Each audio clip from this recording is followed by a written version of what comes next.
বিসমিল্লাহির রহমানির রহিম। আমি বাংলাদেশ পুলিশের একজন কর্মকর্তা এসআই মাসুদ রানা। আমি আপনাদের কাছে কিছু তথ্য তুলে ধরতে চাই, যেটা বাংলাদেশের মানুষ অনেক দিন ধরেই জানে না, বা তারা এ প্রশ্নের উত্তর খুঁজছে অনেক বছর ধরে, কিন্তু কোনো উত্তর খুঁজে পায়নি। আজকে যাকে সেনাবাহিনী থেকে অব্যাহতি দেওয়া হলো, মেজর জেনারেল জিয়াউল হাসান, যিনি এনটিএমসির প্রধান ছিলেন এবং তিনি র্যাবের অতিরিক্ত পরিচালক ছিলেন।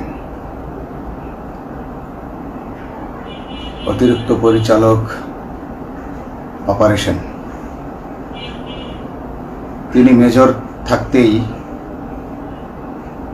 র্যাবে ছিলেন এবং বাংলাদেশে যত গুম খুন হয়েছে, বিএনপি সহ অন্যান্য যারা অ্যাক্টিভিস্ট, সেই গুম খুনের সাথে জড়িত এই জিয়াউল হাসান। অনেক নেতাদেরকেই র্যাবের কালো গাড়িতে করে সিভিলে ধরে আনা হতো, এনে র্যাব ওয়ানের গোপন আস্তানায় তাদেরকে আটক রাখা হতো। এরপর তাদেরকে সময় মতো অজ্ঞাত স্থানে নিয়ে তাদেরকে হত্যা করা হতো এবং অজ্ঞাত স্থানেই তাদের লাশ হয়তো নদীতে ডুবিয়ে দেওয়া হতো, নয়তো তাদেরকে দাফন করা হতো, নয়তো অ্যাসিডের মাধ্যমে তাদের লাশকে গলিয়ে দেওয়া হতো। আমি 2014 অক্টোবর থেকে 2017 ডিসেম্বর পর্যন্ত র্যাব সদর দপ্তরে কর্মরত ছিলাম। তখন র্যাবের ডিজি ছিলেন বেনজির, যিনি আজকে দেশের হাজার হাজার কোটি টাকা চুরি করে, পুলিশের হাজার হাজার কোটি টাকা চুরি করে পালিয়ে গেছেন বিদেশে। তো আমি দেখেছি অনেক মানুষকে কিভাবে অন্যায়ভাবে গ্রেফতার করে নিয়ে গুম করে রাখা হতো। আমি রিসেপশনে ডিউটি করতাম। গুম হয়ে যাওয়া মানুষের স্বজনেরা আমার কাছে আসতো, কিন্তু আমাদেরকে কঠোর নজরদারিতে রাখা হতো। সিসি ক্যামেরার আওতায় ছিলাম, তাদের সাথে আমরা ওভাবে কথা বলতে পারতাম না।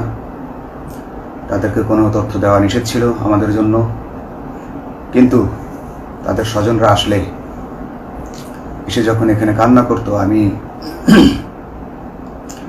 নিজেকে ধরে রাখতে পারিনি। আমি অনেকের স্বজনকেই তাদের স্বজনের, গুম হয়ে যাওয়া স্বজনের পরিণতির কথা জানিয়ে দিতাম। বিশেষ করে যাদেরকে মেরে ফেলা হতো, খুন করা হতো, তাদেরকে আমি খারাপ সংবাদটা দিতাম না, কিন্তু যাদেরকে বন্দি করে রাখা হতো, যেমন বিএনপি নেতা সালাউদ্দিন আহমেদকে যখন অ্যারেস্ট করে আনা হলো, তিনি অ্যারেস্ট করার সময় ধস্তাধস্তিতে মাথায় আঘাত পেয়েছিলেন। তাকে র্যাব ওয়ানের গোপন কক্ষে আটক করে রাখা হয়েছিল দীর্ঘদিন।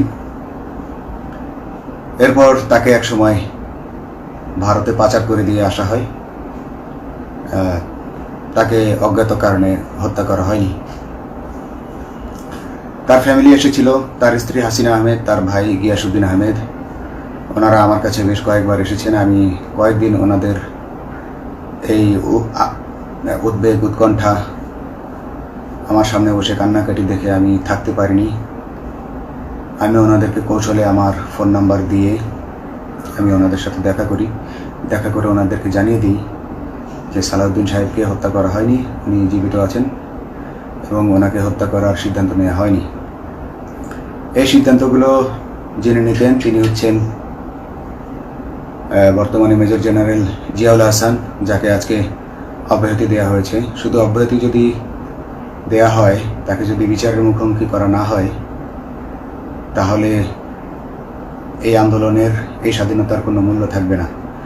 আমি আজকে আর কাউকে ভয় পাই না।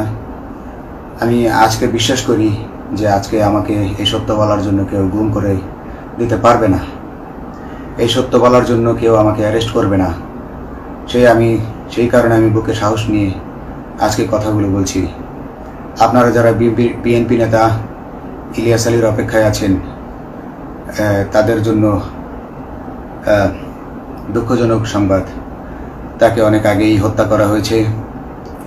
তাকে পতেঙ্গা সমুদ্র সৈকত দিয়ে কড়া পাহারায় সাগরের মাঝখানে নিয়ে স্পিড বোটের মাধ্যমে মুখে পলিথিন পেঁচিয়ে হত্যা করে, তার পেট ছুরি দিয়ে ছিদ্র করে, তাকে পাথর দিয়ে বেঁধে সাগরে ডুবিয়ে দেওয়া হয়েছে। শুধু ইলিয়াস আলী নয়, অনেক নেতার সন্ধান যারা আজও পাননি।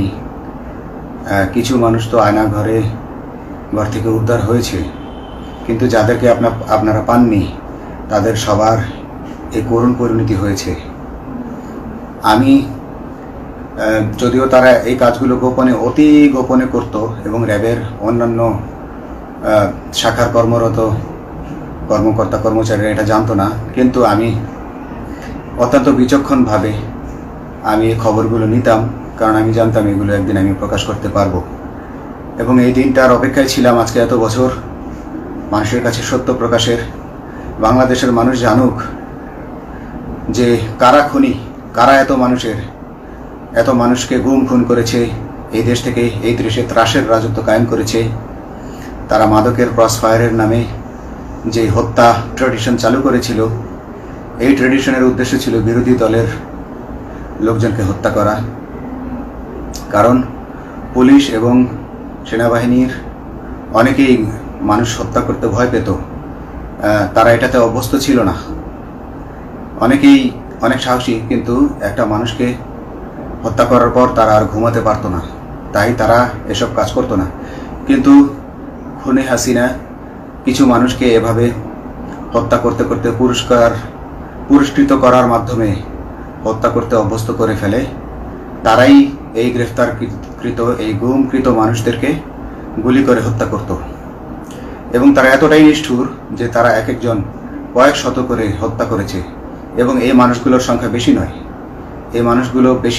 কারণ সবাই লাশ দেখতে পারে না। একটা মানুষকে খুন করার পর লাশের যে ছটফটানি এবং মাথায় গুলি করার পর মাথার যে বিকৃত অবস্থা, এই জিনিসগুলো আমাদের অনেকেই আমরা সহ্য করতে পারি না। তাই আমাদের মধ্য থেকে কিছু হায়নাকে বেছে নিয়ে তারা একটা টিম গঠন করে, তাদেরকে র্যাব সদর দপ্তরে বেনজির আহমেদ প্রতি মাসে পুরস্কার দিতে ডাকতেন। এবং প্রত্যেকটা র্যাবের বিভিন্ন শাখায় এরকম দু একজন রাক্ষস ছিল যারা মানুষকে শুট করত, গুলি করত, হত্যা করত এবং গুম করত। তারা এখনো আছে। তাদেরকে আমি নতুন সরকারের কাছে দাবি জানাবো, তাদেরকে বের করতে হবে, তাদেরকে বিচারের আওতায় আনতে হবে। না হলে এত শহীদের বিনিময়ে যে ফ্যাসিবাদ থেকে, যে স্বৈর শাসন, যে খুনি হাসিনার হাত থেকে আমরা মুক্তি পেয়েছি, সে মুক্তির প্রকৃত মূল্য আমরা পাবো না, প্রকৃত স্বাদ আমরা পাবো না। এই খুনিদেরকে বের করতে হবে, এই খুনিদেরকে বের করে আইনের আওতায় আনতে হবে। বাংলাদেশ পুলিশ কখনোই গুলি করতে অভ্যস্ত ছিল না। আপনারা জানেন একসময় পুলিশ যে গুলি করতো না, এটা নিয়ে অনেক ব্যঙ্গচিত্র ছাপা হতো পত্রিকাগুলোতে, যে গুলি না করতে গুলি খেলনার বন্দুকে পরিণত হয়েছে। তো কিন্তু সেই নিরীহ পুলিশকে রক্তপিপাসু হিসেবে শেখ হাসিনা তৈরি করেছে। তবে সবাই নয়, কিছু কিছু মানুষ আপনারা দেখেছেন, এবং এই আন্দোলনের ভিডিও ফুটেজ দেখলেও দেখবেন যে কয়েক শত পুলিশের মধ্যে কেবলমাত্র কয়েকজনই জনতার দিকে গুলি ছুড়ছে। তো আপনারা ঢালাওভাবে পুলিশকে আপনাদের আক্রমণের নিশানা বানাবেন না। নতুন সরকার অবশ্যই এর বিচার করবে। আমি আশাবাদী নতুন সরকারের কাছে। তারা যদি আমার কাছে কোনো তথ্য চায়, আমি তথ্য দেব ইনশাল্লাহ। এবং এই খুনিদেরকে, এই রাক্ষসদেরকে বের করতে হবে। প্রতিটি গুমের, প্রতিটি হত্যার সুষ্ঠু তদন্ত করলে এগুলো বের হয়ে আসবে বলে আমি আশা করি, এবং আমি চাই এরা ধরা পড়ুক, এদের বিচার হোক, না হলে এরা যুগে যুগে এই রাক্ষস যুগে যুগে রয়ে যাবে, আমাদের মাঝেই তারা লুকিয়ে থাকবে এবং যুগে যুগেই তারা মানুষের রক্ত পান করেই যাবে। পুলিশ বাহিনী মানুষকে সেবা করবে, এটাই হওয়া উচিত পুলিশের ধর্ম। পুলিশের ধর্ম হবে পুলিশের জন্য, পুলিশ মানুষের জন্য। উন্নত রাষ্ট্রের পুলিশ মানুষ যেভাবে পুলিশকে ডাকলেই পুলিশ 5 মিনিটের মধ্যে ছুটে যায়, তাকে সাহায্য করে। আমরা বিভিন্ন ভিডিওতে দেখি যে পুলিশ হাঁসের বাচ্চাকে রাস্তা পার করে দিচ্ছে, একজন অন্ধ মানুষকে রাস্তা পার করে দিচ্ছে।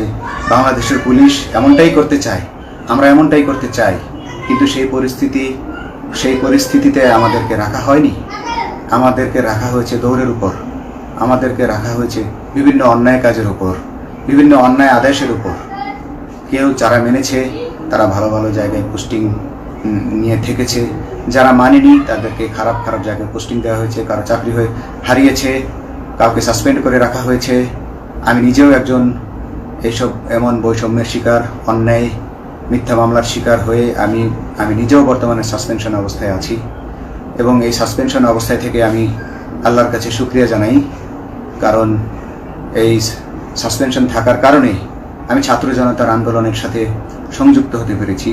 আমি সবসময় আল্লাহর কাছে দোয়া করেছি যে আল্লাহ, তুমি আমাকে মুজাহিদ হিসেবে কবুল করো, আমাকে জিহাদ করার তৌফিক দান করো এবং আমাকে শহীদী মৃত্যু দান করো। এবং আল্লাহ আমার দোয়া কবুল করেছেন।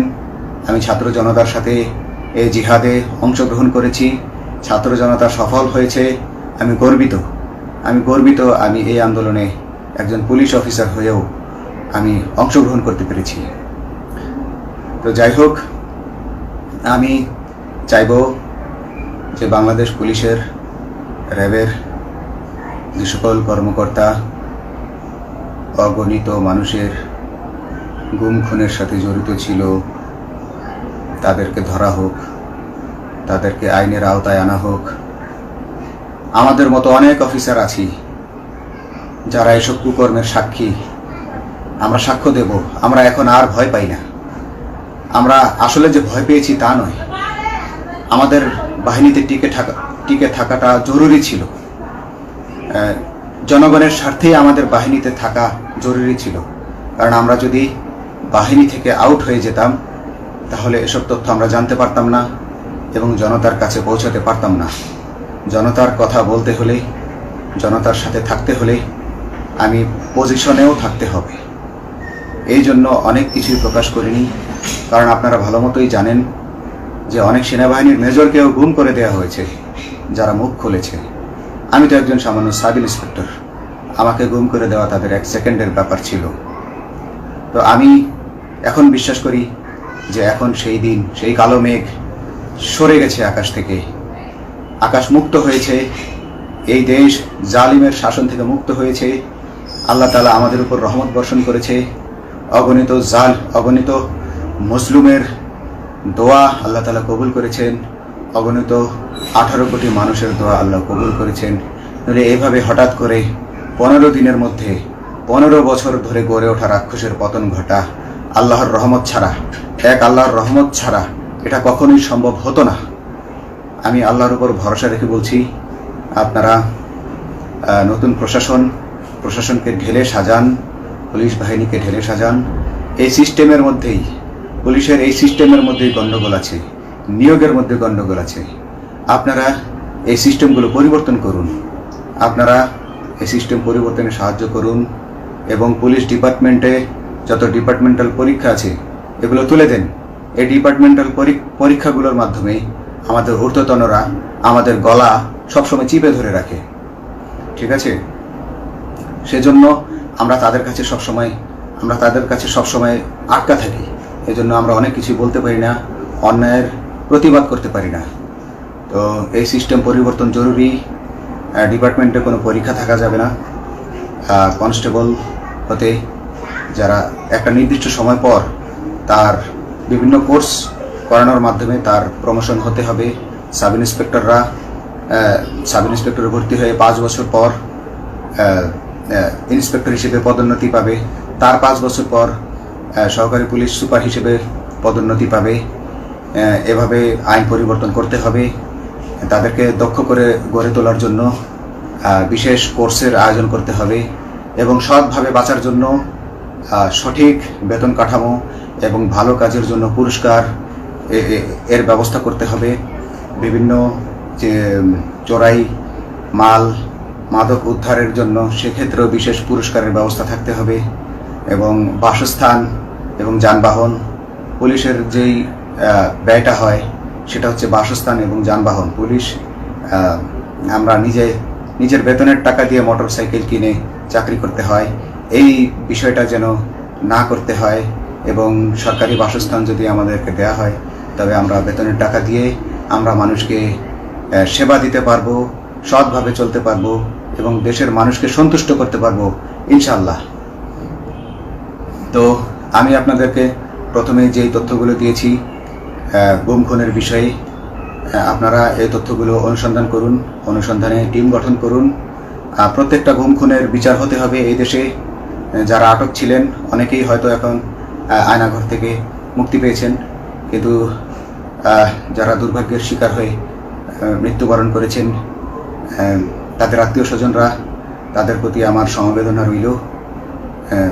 তারা জোর দাবি তুলুন, তারা সবাই সরকারের কাছে আপনাদের পরিবার পরিজনের নিখোঁজ হওয়ার বিষয়টি তুলে ধরুন, আপনারা জোর দাবি জানান এবং গুম খুন তদন্তে একটি তদন্ত কমিটি গঠন করা হোক, যেখানে কোনো পুলিশ বা সেনাবাহিনীর সদস্য থাকবে না। এটা হতে পারে বিচার বিভাগীয় তদন্ত বা অন্য কারো মাধ্যমে, কিন্তু এই হায়নাদের এই খুনিদেরকে বের করুন, বের করে এদেরকে শাস্তির আওতায় আনুন, তবেই এই তারা তাদের বলিদান সফল হবে। আসসালামু আলাইকুম। সাথে ছিলাম আমি মিজানুর রহমান, টুনাইট নিউজ বাংলা।